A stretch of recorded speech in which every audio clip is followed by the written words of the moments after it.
ഉപനിഷത്തുകൾ നമ്മെ പഠിപ്പിക്കുന്നു, നീയാണ് ഈശ്വരൻ എന്ന്. തത്വമസി. അഹം ബ്രഹ്മാസ്മി, ഞാൻ ഈശ്വരനാണ്. അതിന് അപ്പുറത്തേക്കുള്ള ഒരു മന്ത്രവും ഇല്ല എന്ന് പറയാം. ആത്യന്തിക സത്യമായിട്ടുള്ള ഈശ്വരൻ നാം തന്നെയാണ് എന്ന കണ്ടെത്തലിലൂടെ ജീവിത വിജയം സുനിശ്ചിതമാണ്. ആത്മവിശ്വാസമാണ് ഒരു വ്യക്തിയുടെ ഏറ്റവും ഉത്തമമായിട്ടുള്ള പ്രതിസന്ധികളെ തരണം ചെയ്യുന്നതിന് പര്യാപ്തമായ ആയുധം. പ്രണവപ്രകാശത്തിൻ്റെ പുതിയ ഒരു അധ്യായത്തിലേക്ക് എല്ലാവർക്കും സ്വാഗതം. പരാജയത്തിൽ പതറി താൻ നിരാധാരനാണ് എന്ന ധാരണയിൽ തനിക്കൊരു കഴിവുമില്ല എന്ന വിചാരം കൊണ്ട് നിരവധി ആളുകൾ വിഷാദത്തിൻ്റെ പടുകുഴിയിൽ ജീവിക്കുന്നു എന്നത് ഒരു വാസ്തവമാണ്. തീരാ ദുരിതങ്ങളും ദുഃഖങ്ങളും മാത്രം എത്ര പ്രാർത്ഥിച്ചതിനു ശേഷവും തനിക്ക് ബാക്കിയാകുന്നു. ഈ ഒരു ധാരണയിൽ സമ്പൂർണമായ നിരാശയുടെ അടിത്തട്ടിൽ തളർന്നു വീഴുന്ന കാഴ്ചകൾ നിരവധി. നാം തന്നെ വിചാരിക്കണം നാം രക്ഷപ്പെടണം എന്ന്.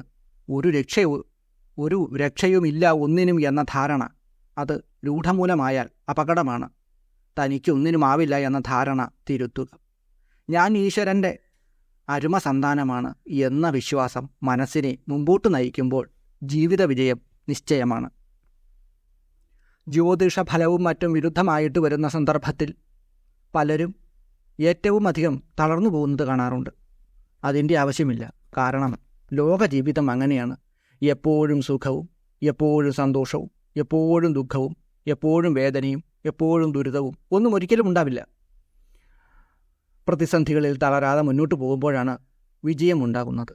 നാം വീട്ടിൽ ഉപയോഗിക്കുന്ന ഇരുമ്പിൻ്റെ ഒരു കത്തി എടുക്കുക. അത് എത്രയോ തവണ ചുട്ടുപഴുത്ത് അടി കൊണ്ട ശേഷമാണ് അത് നല്ല ഒരു കത്തിയായി ഉപയോഗിക്കാൻ പറ്റുന്ന തരത്തിൽ നമ്മുടെ കയ്യിൽ എത്തിച്ചേർന്നിട്ടുള്ളത് എന്ന് ആലോചിച്ചു നോക്കൂ. അതുപോലെ അനുഭവങ്ങളാകുന്ന ചുളയിൽ ചുട്ടെടുത്ത മനസ്സുകളെ തളർത്താൻ ആർക്കുമാവില്ല. പച്ച മണ്ണുകൊണ്ട് ഒരു കുടം ഉണ്ടാക്കി അതിൽ വെള്ളം നിറച്ച് അടുപ്പത്ത് വച്ച് ചോറുണ്ടാക്കാൻ നമ്മെക്കൊണ്ട് സാധ്യമല്ല.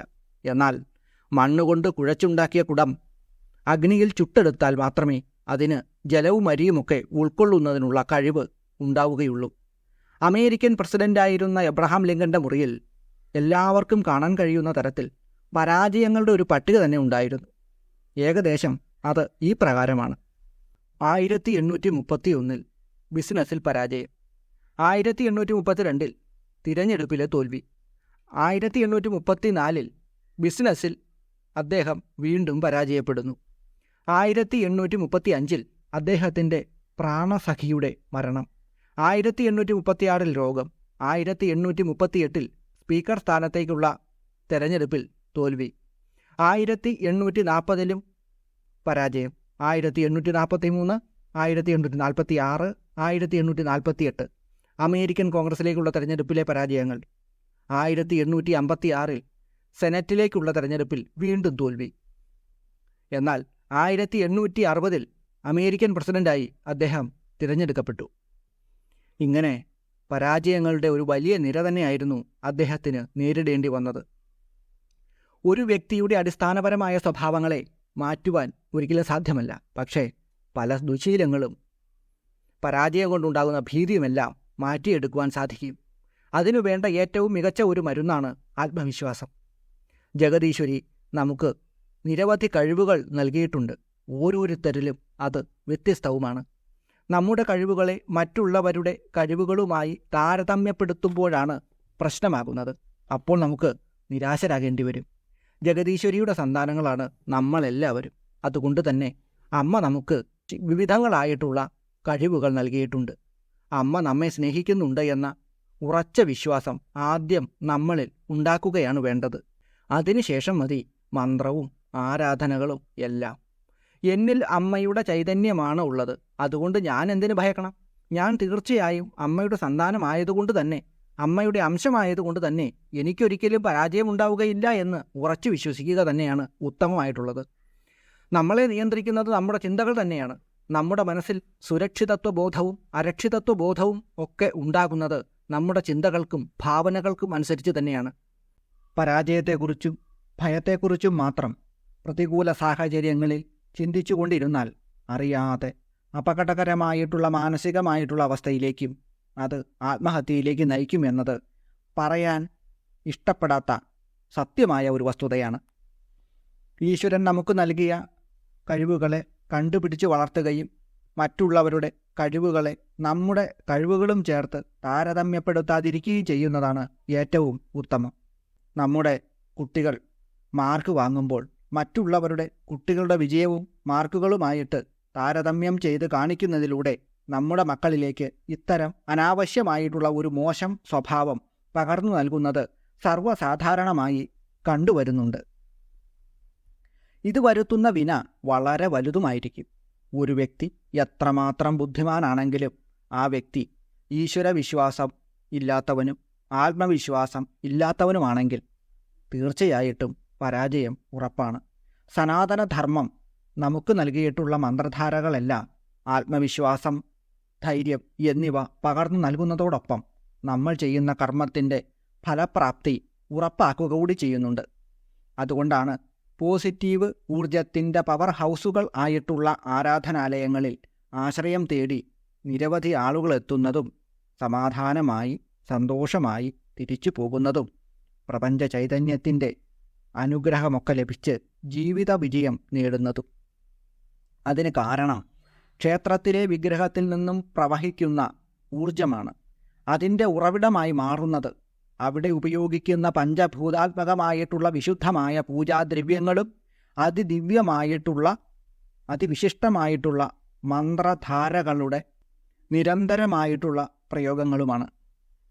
ആരാധനാലയങ്ങളിൽ, അതായത് ക്ഷേത്രങ്ങളിൽ ഉപയോഗിക്കുന്ന പൂജാദ്രവ്യങ്ങൾ എത്രമാത്രം നമ്മുടെ ശരീരത്തിന് അല്ലെങ്കിൽ പരിസ്ഥിതിക്ക് വിരുദ്ധമായതായി മാറുന്നുവോ അതനുസരിച്ച് വിഗ്രഹത്തിൻ്റെ ചൈതന്യവും കുറയും.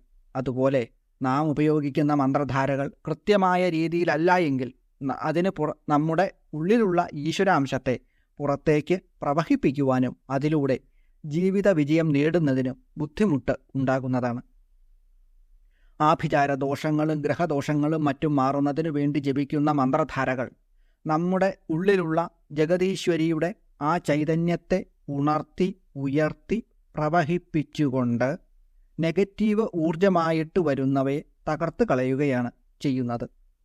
നമ്മുടെ പൂജാമുറിയിൽ വച്ചിരിക്കുന്ന ചിത്രങ്ങളല്ല യഥാർത്ഥത്തിൽ നമുക്ക് ഫലം പ്രദാനം ചെയ്യുന്നത്. നമ്മുടെ പ്രാർത്ഥനയിലൂടെ, നമ്മുടെ മന്ത്രധാരയുടെ പ്രവർത്തനം കൊണ്ടുണ്ടാകുന്ന ഊർജപ്രവാഹം വഴിയാണ് നാം രക്ഷ പ്രാപിക്കുന്നത്. ക്ഷേത്രത്തിൽ നിന്നും ഒരു ചരട് ജപിച്ചു കെട്ടുമ്പോൾ ജപിക്കുന്ന വ്യക്തി ഉപയോഗിക്കുന്ന മന്ത്രം കൊണ്ട് അദ്ദേഹത്തിൻ്റെ ഉള്ളിലുള്ള പ്രപഞ്ച ചൈതന്യമാകുന്ന ജഗതീശ്വരിയുടെ അംശമാകുന്ന ഊർജത്തെ പ്രവഹിപ്പിച്ച് ആ ചരടിനെ ചൈതന്യവത്താക്കി നൽകുകയാണ് അവിടെ ചെയ്യുന്നത്.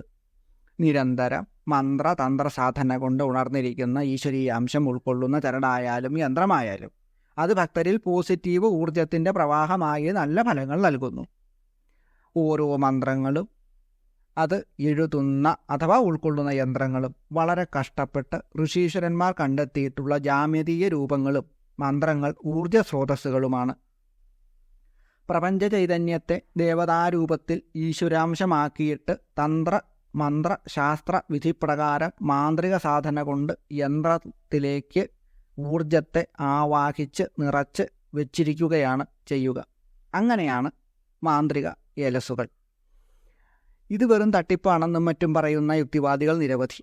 എന്നാൽ അവർ ഫോണിൽ ബാറ്ററി ഉപയോഗിച്ച് വർക്ക് ചെയ്യിക്കുമ്പോഴും ബാറ്ററി ഉപയോഗിച്ച് ടോർച്ച് തെളിയിക്കുമ്പോഴുമൊക്കെ വൈദ്യുതോർജം ഒരു സത്യമാണെന്ന് വിശ്വസിക്കുകയും അതായത് ആ ബാറ്ററിയിൽ വൈദ്യുതോർജം ഉണ്ടെന്ന് വിശ്വസിക്കുകയുമൊക്കെ ചെയ്യുന്നുണ്ട്.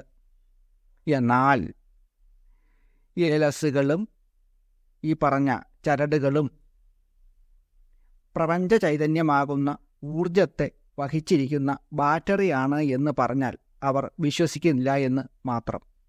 ഇത് മനസ്സിലാക്കുവാൻ ചിലപ്പോൾ അല്പം പ്രായം കൂടി വരേണ്ടി വരും എന്ന് മാത്രം. വിശ്വാസമില്ലാതെ ആരോഗ്യമുള്ള കാലത്ത് നടന്നിട്ട് പിന്നീട് വിശ്വാസം വരുമ്പോൾ ആരാധനാലയങ്ങളിൽ കയറി നിരങ്ങുകയും ഉള്ള ക്ഷേത്രങ്ങളിലും പള്ളികളിലുമൊക്കെ പോയി കഴിയുന്നത്ര ചരടും ഏലസും ചുമന്ന് നടക്കുകയും കാണുന്ന ഗതികേട് ചിരിക്ക് വക നൽകുന്നതാണ്. ഒരു മന്ത്രത്തിൻ്റെ ശക്തി വാക്കുകളുടെ അർത്ഥത്തിലല്ല, മറിച്ച് അവ മനസ്സിൽ ചെലുത്തുന്ന സ്വാധീനമാണ്. അവയുടെ സ്പന്ദനവും ശാന്തവുമായ ശക്തി മനസ്സിനെ ശാന്തമാക്കുന്നു. ജപിക്കുമ്പോൾ അവ വാക്കുകളായിട്ടല്ല, പോസിറ്റീവ് ഊർജമായി മാനസിക അവസ്ഥയെ സ്വാധീനിക്കും. അപ്രകാരം നിങ്ങൾ മന്ത്രവുമായി ഒന്നായി തീരുകയും അത് മനസ്സിൽ ലയിക്കുകയും ചെയ്യുമ്പോൾ അതിൻ്റെ അർത്ഥവും മനസ്സിലാക്കാൻ സാധിക്കുന്നു. ഭഗവാൻ ശ്രീകൃഷ്ണൻ്റെ 8 നാമമന്ത്രങ്ങളാണ് ജീവിത വിജയത്തിനായിട്ട് ഇവിടെ അവതരിപ്പിക്കുന്നത്. ഭഗവാൻ ശ്രീകൃഷ്ണൻ്റെ ഏതെങ്കിലും ഒരു രൂപം മനസ്സിൽ ധ്യാനിച്ചുകൊണ്ട് ഈ മന്ത്രങ്ങൾ ഏത് കാര്യമാണോ സാധിക്കണമെന്ന് ആഗ്രഹിക്കുന്നത് അതിനുവേണ്ടി ഇഷ്ടമുള്ള അത്രയും പ്രാവശ്യം ജപിച്ചുകൊള്ളൂ. ഓം കൃഷ്ണായ നമഃ. ഓം ഗോവിന്ദായ നമഃ. ഓം ഗോപീജനവല്ലഭായ നമഃ. ഓം പരായ നമഃ. ഓം പരംപുരുഷായ നമഃ.